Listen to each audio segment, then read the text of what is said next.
Por favor, irmãos, abram suas Bíblias na Epístola de Paulo aos Efésios, em seu capítulo 4.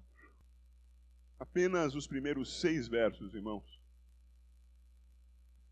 Rogo-vos, pois eu, o prisioneiro do Senhor, repito, rogo-vos, pois eu, o prisioneiro no Senhor, que andeis de modo digno da vocação a que fostes chamados, com toda a humildade e mansidão, com longanimidade, suportando-vos uns aos outros em amor, esforçando-vos diligentemente por preservar a unidade do Espírito no vínculo da paz. Há somente um corpo e um Espírito, como também fostes chamados numa só esperança da vossa vocação. Há um só Senhor, uma só fé, um só batismo, um só Deus e Pai de todos, o qual é sobre todos, age por meio de todos e está em todos. Como sempre, as letras diminuem muito quando passa-se a esta fase. Você consegue ler o que está escrito lá? Por favor, abra sua Bíblia lá no capítulo 1 da Epístola aos Efésios. Já vamos ler o verso que está ali citado. Paulo escreveu aos Efésios e, com grande probabilidade, escreveu enquanto estava preso. E entende-se que isso tenha acontecido durante o seu primeiro período de prisão em Roma. Aquela prisão que começou lá em Jerusalém e que demorou algum tempo para ser transferida para Roma quando Paulo apelou para César.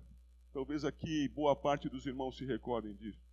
Aquela viagem difícil até chegar em Roma, e chegando ali, o Senhor abençoava Paulo para que numa casa alugada pregasse a palavra. É assim que o livro de Atos dos Apóstolos termina.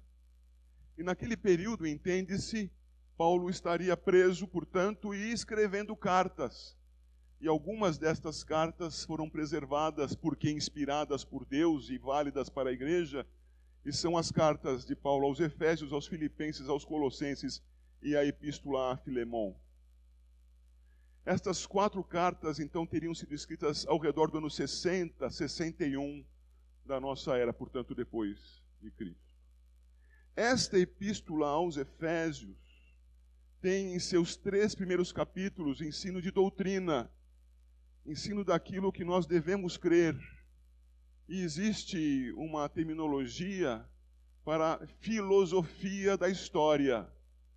Como existem as coisas? Com que finalidade elas existem? A que elas caminham? Essas perguntas que atormentam os filósofos ao longo dos séculos são respondidas por Paulo aqui nesses 3 capítulos.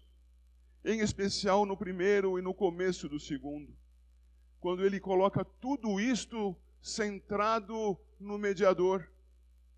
Ele diz que tudo existe porque Deus assim planejou. Então, nós, olhando para o texto, entendemos a doutrina da predestinação.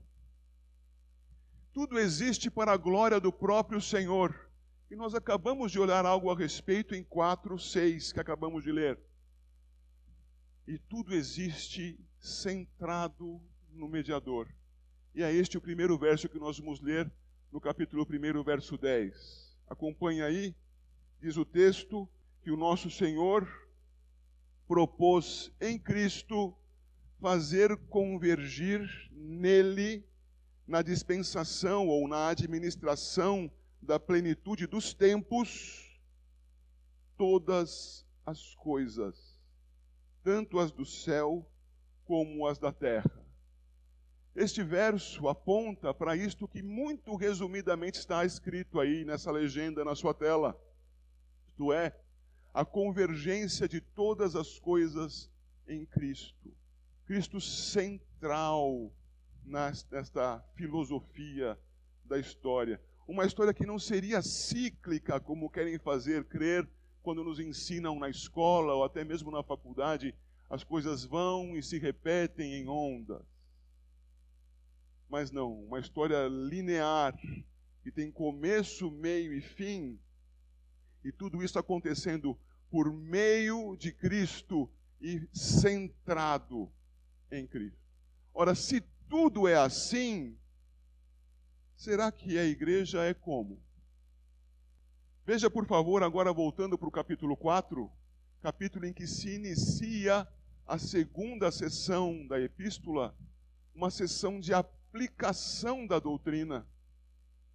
É por isso que o versículo 1 do capítulo 4 começa com: rogo-vos, pois. Ora, diante da centralidade de Cristo, rogo que vocês façam algo que ele roga que nós façamos. Veja, por favor, o 4:1. Rogo-vos, pois eu, o prisioneiro no Senhor, que andeis de modo digno da vocação a que fostes chamados. Vejam a ênfase. Vocação a que fostes chamados. Mas devemos andar como, então? De modo digno. Andar de modo digno é algo que prepondera neste texto. E andar de modo digno é andar, conforme o texto vai nos expor, com unidade ao redor de Cristo. Unidade em Cristo Jesus. Unidade em Cristo Jesus segundo a própria revelação de Deus. Eu digo e repito muitas vezes diante da igreja, a revelação que forma o Antigo Testamento, a revelação que é o próprio Cristo encarnado, a revelação que são os evangelhos, na verdade, o Evangelho de Jesus Cristo em suas 4 versões, Mateus, Marcos, Lucas e João. O ensino de Cristo que foi ensinado adiante pelos apóstolos, a doutrina dos apóstolos, o ensino de Cristo comunicado adiante, isto é, o Novo Testamento. Ora, unidos em Cristo conforme as Escrituras. Rogo-vos, pois eu, o prisioneiro do Senhor, que andeis de modo digno da vocação a que fostes chamados. O número 1 ali vai nos dizer a unidade pela obra de Cristo. Vejamos, por favor, o capítulo 2. A obra de Cristo unindo, mas unindo a quem? Veja lá, versos 13 a 18. Agora, em Cristo Jesus, vós Efésios, vós gentios, vós que não sois de origem judaica, vós que antes estáveis longe, fostes aproximados pelo sangue de Cristo, porque Ele é a nossa paz, o qual de ambos fez um, e tendo derribado a parede da separação que estava no meio, a inimizade, aboliu na sua carne a lei dos mandamentos na forma de ordenanças, para que dos dois criasse em si mesmo um novo homem, fazendo a paz, e reconciliasse ambos em um só corpo com Deus, por intermédio da cruz, destruindo por ela a inimizade, e vindo evangelizou a paz a vós outros que estáveis longe, e paz também aos que estavam perto, porque por ele ambos temos acesso ao Pai em um espírito. Mas do que fala Paulo aqui? Fala da unidade do corpo de Cristo conforme a dificuldade enfrentada à época. E qual era a dificuldade de então? É que o Evangelho, que havia sido revelado inicialmente a um povo, o povo de Israel, o povo judeu daquela época, não tinha limite no povo judeu. O Evangelho, por determinação do Senhor Jesus, deveria ser pregado a todas as nações. O Evangelho estava sendo pregado e gentios, pessoas que não eram de origem judaica, pessoas de outros povos, de outras gentes, gentios, estavam crendo no Senhor. E ao crerem no Senhor, compunham a sua igreja fora dos limites de Israel. O que fazer com essas pessoas? Havia conflitos entre as pessoas. Se você for olhar a Bíblia no livro de Atos dos Apóstolos, capítulo 15, pessoas de origem judaica haviam subido de Jerusalém, até Antioquia, na Síria, para dizer que os gentios que haviam crido deveriam ser circuncidados.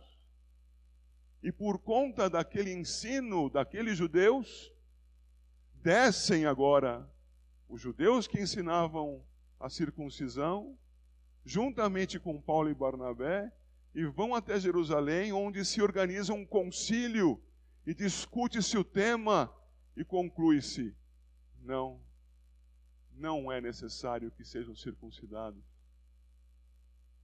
Irmãos, o Senhor Jesus derrubou na sua carne a barreira, a parede que separava gentios de judeus. Essa parede faz referência a uma divisão que existia no templo em Jerusalém. Além do pátio dos gentios, estes não poderiam passar. Para além dali, somente os judeus poderiam entrar.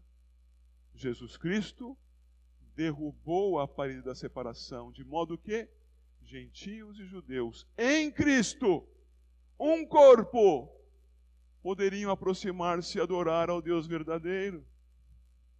A unidade pela obra de Cristo. E o item 2 diz: expressar esta unidade no Espírito. Nós andarmos de modo digno do Evangelho, digno da vocação a que fomos chamados, tem estas expressões que estão aqui. Capítulo 4, versículos 2 e 3.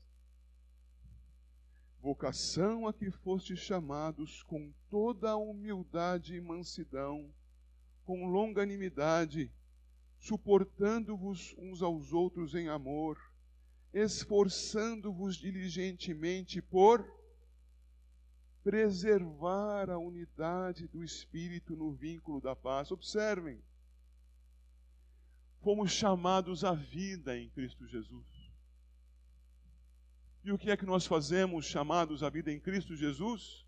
Como um povo que somos, nos reunimos ao redor de Cristo para adorar ao Todo-Poderoso na mediação do Senhor.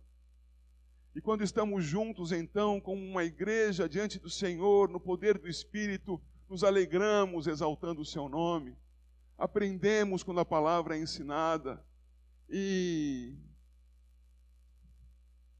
encostamos o braço no irmão que está ao lado e olhamos para certos olhares que não nos agradam tanto e ouvimos certas palavras que não gostaríamos de ouvir e pior, dizemos outras que não deveríamos falar. De modo que a unidade adquirida por Cristo, pelo seu sacrifício na cruz, começa a ser agredida, começa a ser ofuscada, não poderá ser destruída. Cristo a conquistou na cruz. Quem poderá tirar a salvação daqueles que, de qualquer procedência, crendo em Cristo, foram beneficiados com ela? Ninguém. Mas ao andarmos de modo contrário às Escrituras, ao andarmos valorizando a nós mesmos e aos nossos princípios e às nossas vontades e ao nosso entendimento, o que acabamos fazendo? Acabamos entrando em atrito uns com os outros e vivendo, na verdade, uns contra os outros. E isto ofende a unidade da igreja. E é por isso que o texto nos diz, e eu volto a ler agora, acho que com mais facilidade de entendimento para os irmãos, devemos andar de modo digno da vocação a que fomos chamados, com toda a humildade e mansidão. Irmãos, quando nós valorizamos demais a nossa própria perspectiva da vida, em oposição às Escrituras, nós vamos arrumar encrenca na igreja. É preciso que nós, submissos a Deus, segundo as Escrituras, caminhemos com as pessoas ao nosso lado. E então vemos a palavra seguinte, que é mansidão. Esse caminhar submisso a Deus é a mansidão. Submisso a Deus. Sempre que me vem isso à mente, me lembro do Senhor Jesus. O nosso Senhor Jesus, que na sua mansidão resistiu aos fariseus e os chamou de hipócritas. O nosso Senhor Jesus, que em favor do seu povo foi à cruz. Como nós precisamos discernir as coisas, não é? Há momentos em que precisamos ser humildes e mansos diante de Deus, fincando o pé na verdade e dizendo: da verdade ninguém me tirará. Não é segundo o meu entendimento ou a minha vontade, mas é em submissão ao Senhor. E aqueles que assim submissos forem, estarão juntos diante de Cristo, centralizados nele. Mas haverá momentos em que, por causa da mesma palavra, assim como Cristo foi à cruz, deveremos parar e dizer: não é como eu quero. Eu posso acatar o que o irmão ou o que a irmã quer e seguir junto com vocês, porque juntos estamos seguindo a Cristo, e isso não ofende as Escrituras.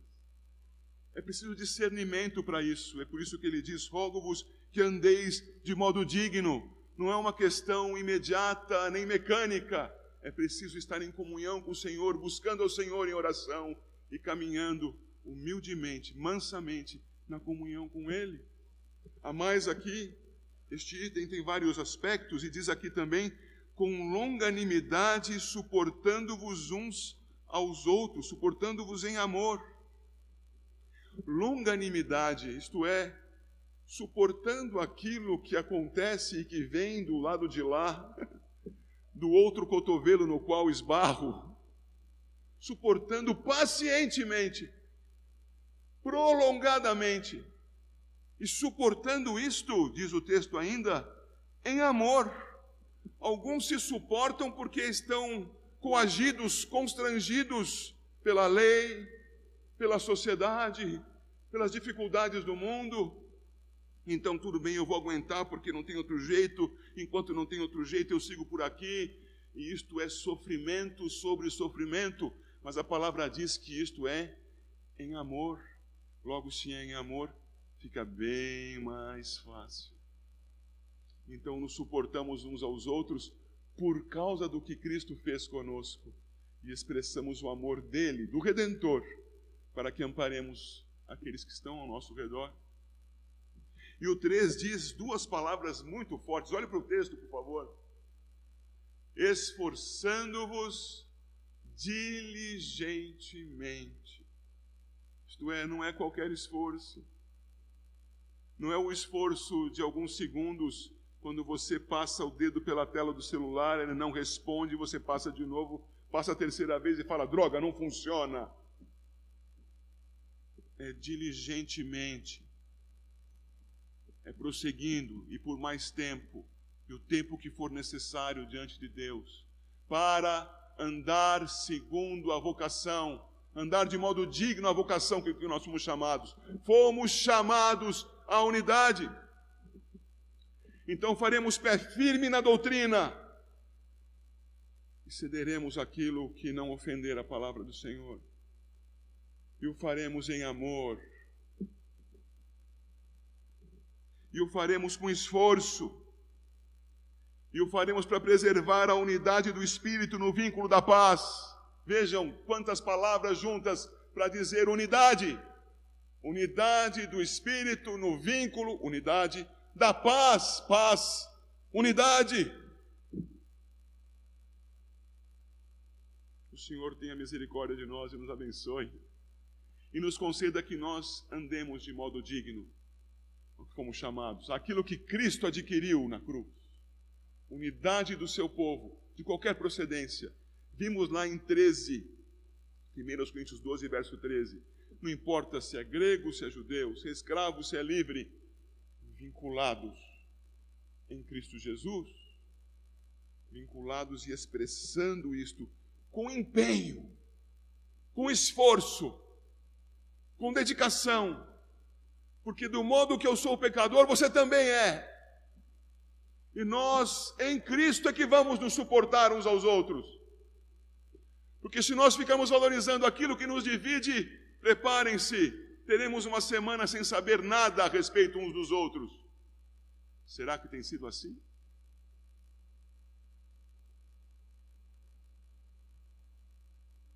se estamos vinculados no vínculo da paz, no Espírito do Senhor, vamos nos importar, vamos nos buscar, vamos nos querer, vamos vencer as barreiras que nos separam e em Cristo Jesus, na sua unidade, vamos nos aproximar.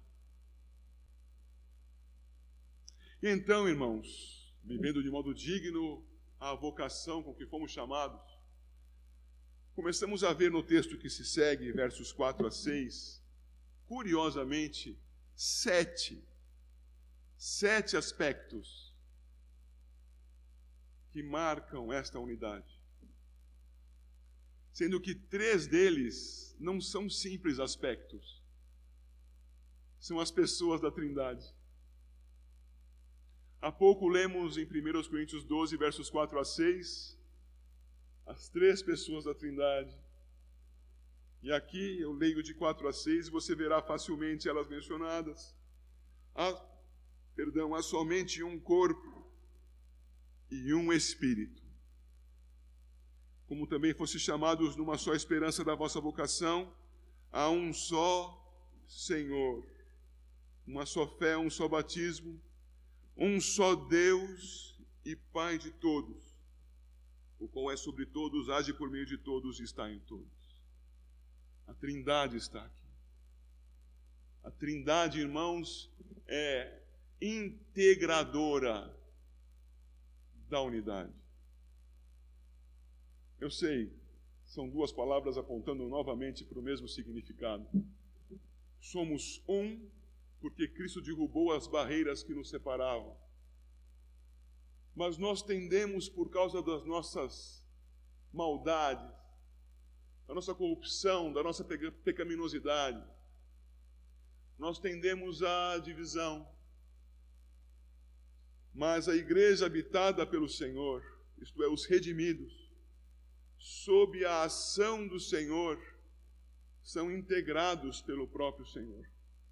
Cristo, o mediador, fez a paz. E a Trindade, habitando em cada um de nós, nos integra. Dos 7 aspectos, então, temos a Trindade como integradora. Não conseguimos nos integrar. Pode ser que estejamos negando a Trindade.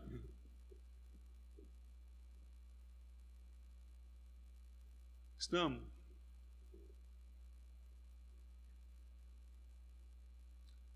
Sigamos a Deus na mediação de Cristo e exponhamos aquele que habita em nós. E a Trindade, caros irmãos, age sobre nós. E os outros 4 aspectos são resultados da ação da Trindade na igreja. Então observe, por favor, versículo 4. Há um só corpo. Um só corpo. E na epístola aqui, no capítulo 1, verso 23, nós podemos ler lá, 1:23. É preciso que você mexa na sua Bíblia aí, por favor. 1:23. A igreja, a qual é o seu corpo, a plenitude daquele que a tudo enche e em todas as coisas. Cristo Jesus é o cabeça do seu corpo, nada mais normal. Ele é o cabeça do seu corpo. Há somente, então, um corpo. O corpo em Cristo. O corpo de Cristo. Veja o 2:16, por favor. O Senhor Jesus, já lemos, reconciliou ambos, judeus e gentios, em um só corpo com Deus, por intermédio da cruz, destruindo por ela a inimizade. Então, temos um só corpo. Quando estamos segundo as Escrituras, nada nos dividirá, somos um corpo.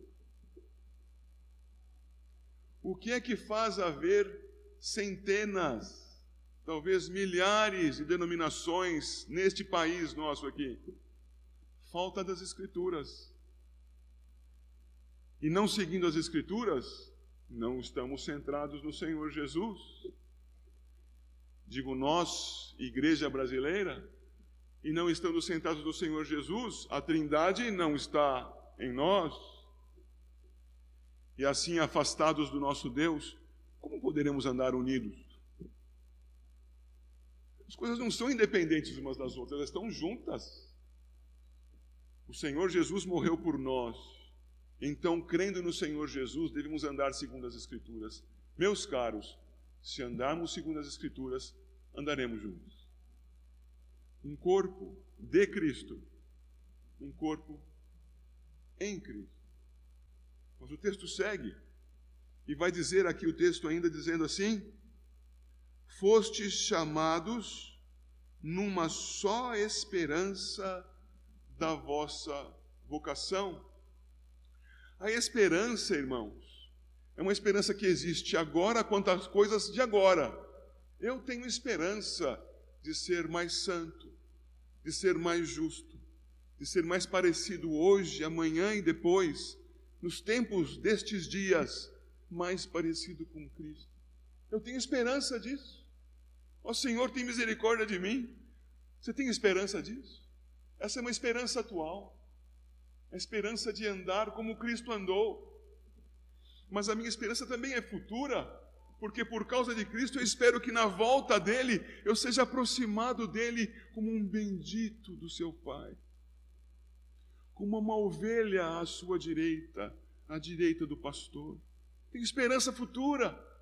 E veja se não é isso que fala o texto no capítulo 2, versos 4 a 7, por favor. Deus, sendo rico em misericórdia por causa do grande amor com que nos amou, e estando nós mortos em nossos delitos e pecados, nos deu vida. Juntamente com Cristo, pela graça, sois salvos. Isso é o que Ele me deu hoje. Você vê isso concretizado hoje? Vê a sua presença diante de Deus hoje? Vê a sua transformação diante de Deus absoluta hoje? Não! É uma esperança. Espero no Senhor. Você espera? Esperamos juntos. Isso é uma unidade entre nós que Ele nos concede. Esperamos pela santidade conforme a sua promessa na salvação. Mas o texto segue e diz, verso 6, e juntamente com Ele nos ressuscitou e nos fez assentar nos lugares celestiais em Cristo, para mostrar nos séculos vindouros a suprema riqueza da sua graça em bondade para conosco em Cristo Jesus. Estamos vivos diante de Deus, isso é parte daquilo que nos transforma, é porque Ele nos deu vida que nós podemos expressar essa vida, mas isso ainda acontecerá plenamente no futuro, quando é dito para mostrar nos séculos vindouros a suprema riqueza da sua graça. A nossa esperança também é para o futuro. Você tem esperança da volta do Senhor Jesus? Esperança de que na sua vinda, ao invés de ser objeto da sua justiça, será objeto do seu amor. Eu também tenho essa esperança, estamos juntos. Juntos na esperança, juntos como um corpo. Juntos na esperança. Mas eu volto para o capítulo 4 e vejo lá que o texto segue e diz no versículo 5, há um só Senhor, uma só fé. E alguns vão dizer que esta fé é aquilo que eu acredito assim, você acredita diferente, vamos nos respeitar mutuamente. Não pode ser isso.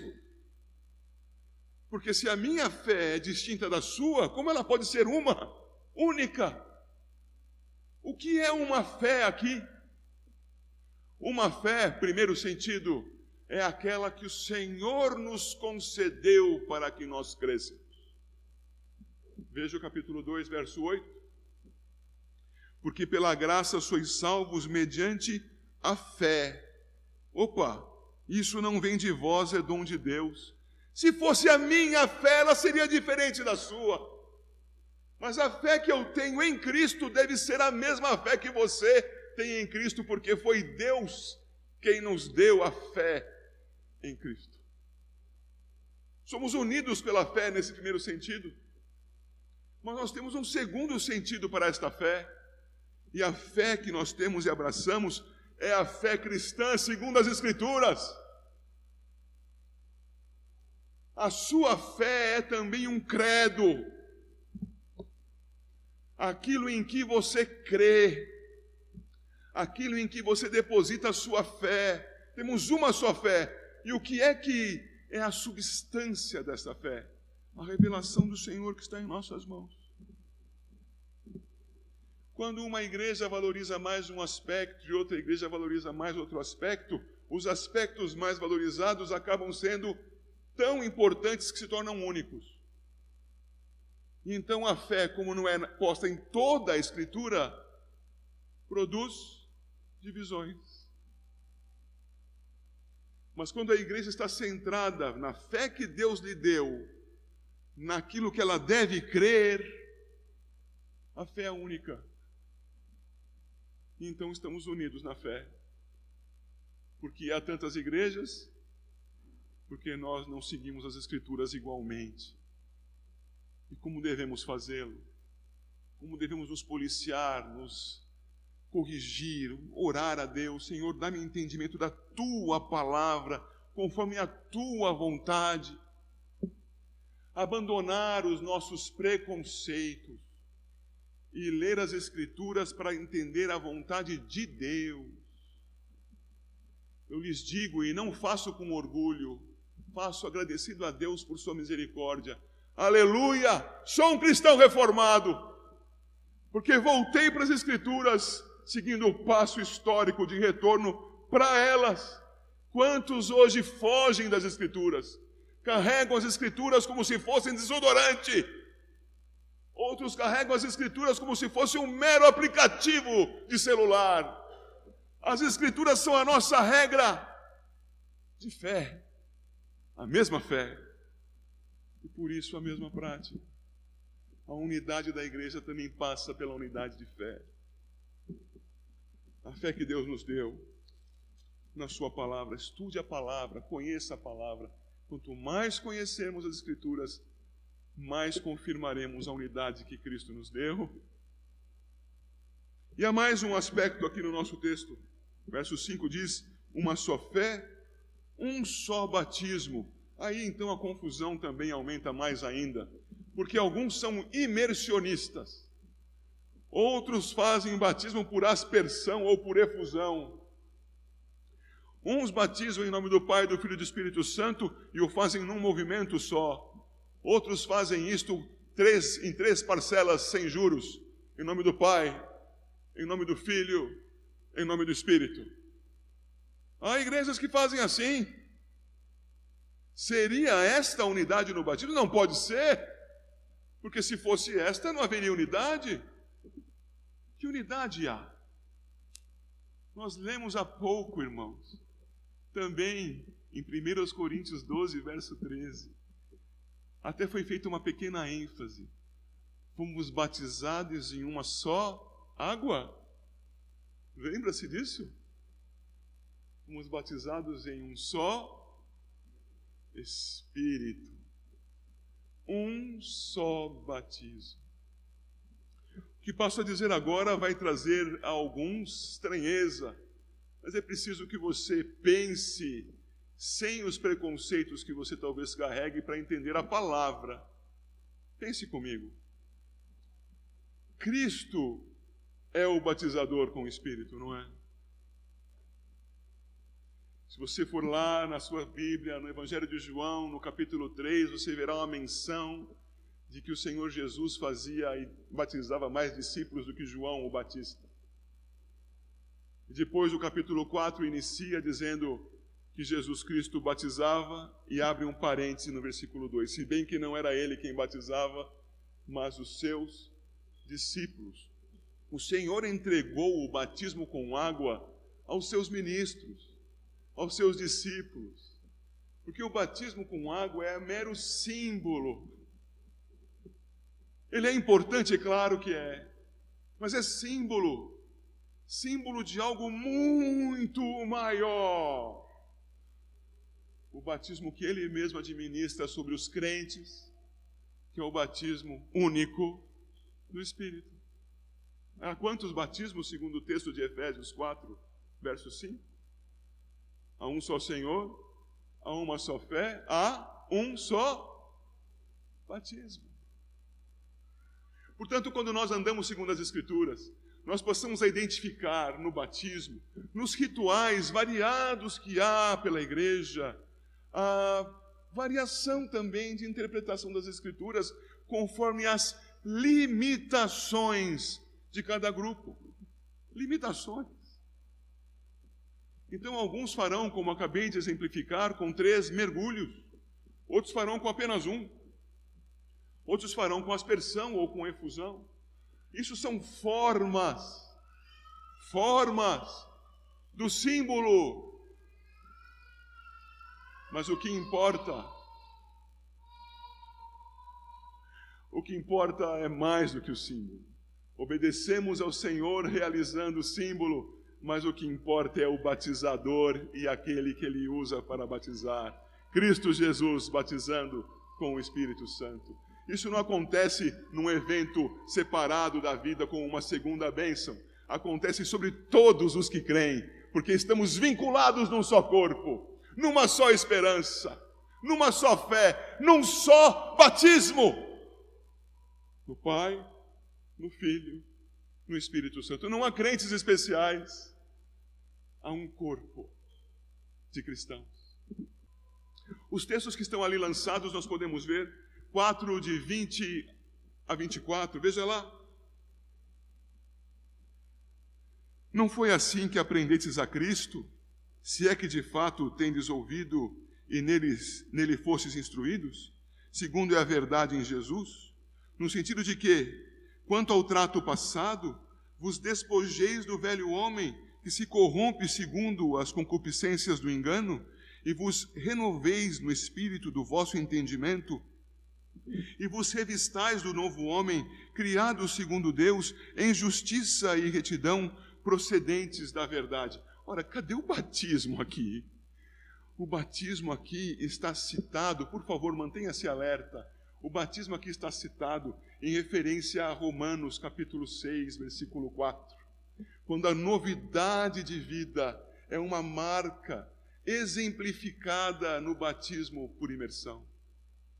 O mesmo se dará na epístola de Paulo aos Colossenses, no capítulo 2, versículo 12. Exemplificada. Por quê?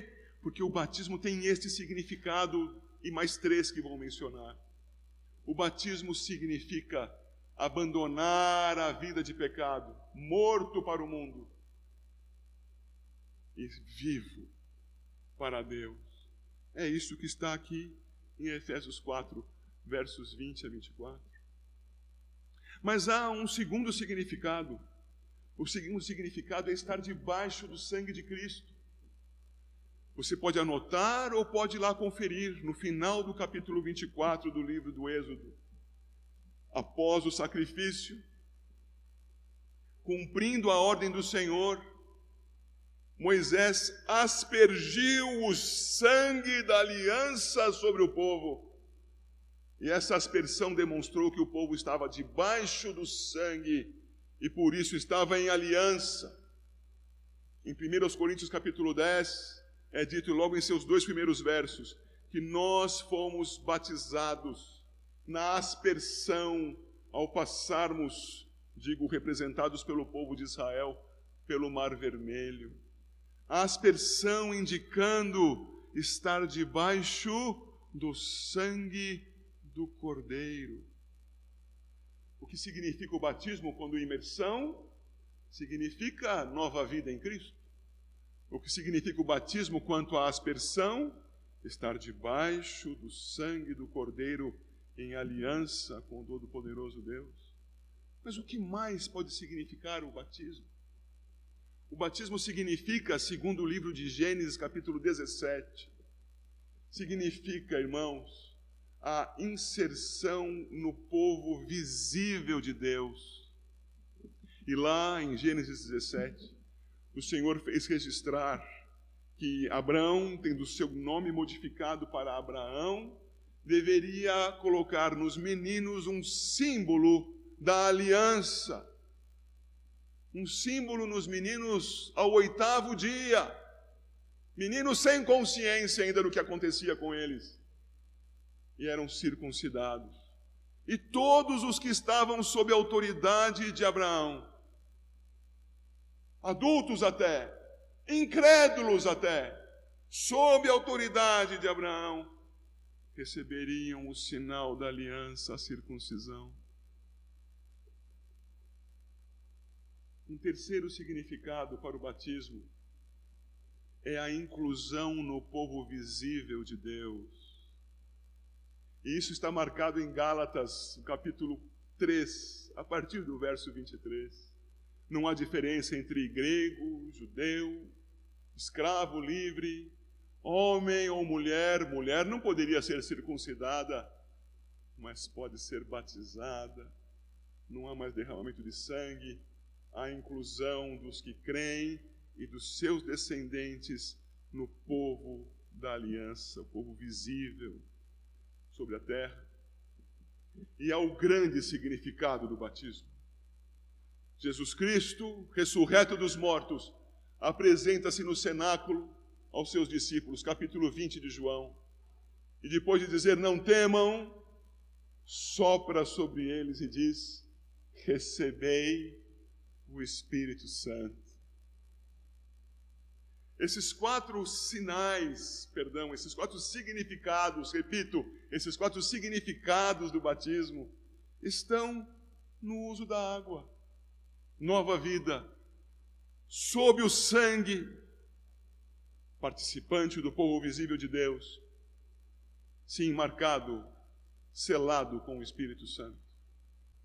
Desses quatro, irmãos, um é apresentado sobre as nossas crianças, a inserção no povo visível de Deus. As crianças não creem. As crianças, consequentemente, não podem dizer, agora que fui batizado, vivo uma nova vida em Cristo. Não podem.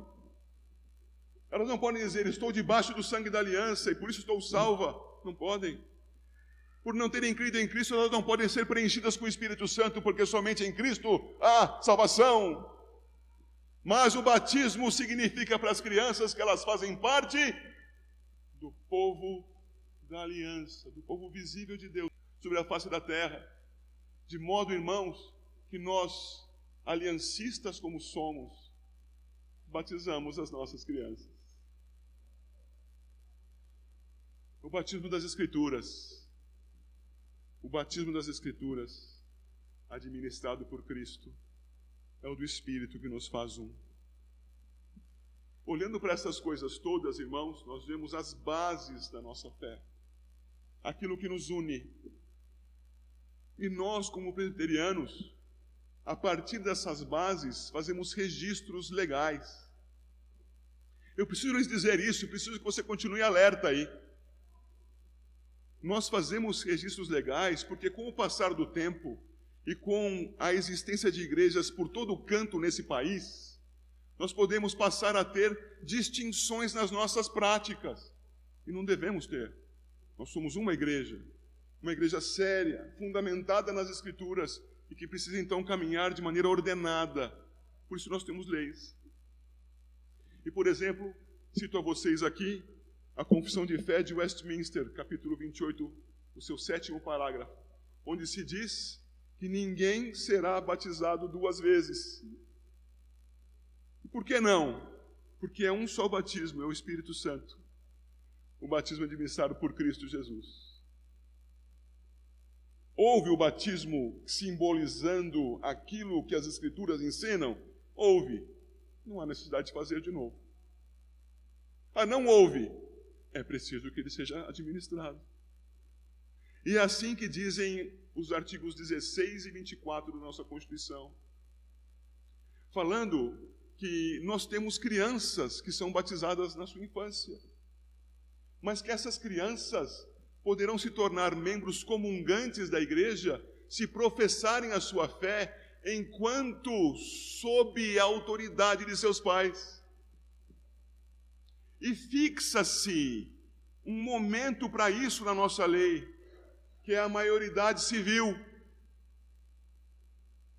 A nossa criança, batizada na infância, símbolo do seu ingresso no povo visível de Deus, completou 18 anos e não professou a sua fé.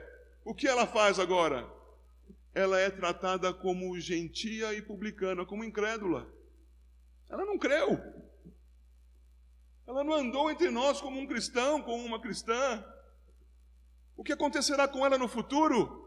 Ela, como alguém que passa a expressar a sua fé, tendo antes disso, até os seus 18 anos, rejeitado tudo o que significava a sua fé, deve entrar no corpo como se fosse a primeira vez. Um só batismo, segundo as Escrituras, é o que Cristo administra no crente, é o batismo com o Espírito Santo. Então ela será, sim, educada na palavra, se crer, professará a sua fé e será batizada. Negou até a oportunidade que teve. Deve começar tudo de novo. E tudo deve ser interpretado a partir das Escrituras, e nunca ao contrário. Desse modo, caros irmãos, encerrando esta pregação, eu chamo a sua atenção a que nós nos unamos às Escrituras, conforme as Escrituras, caminhemos juntos na palavra, e segundo a palavra, irmãos, vivamos confirmando aquilo que o Senhor já fez por nós. O Senhor já nos fez um povo só, nos fez um corpo só, nos deu uma mesma esperança, nos deu uma mesma fé e o mesmo batismo. Que assim, então, em nome de Jesus, nós cultivemos a unidade em Cristo Jesus.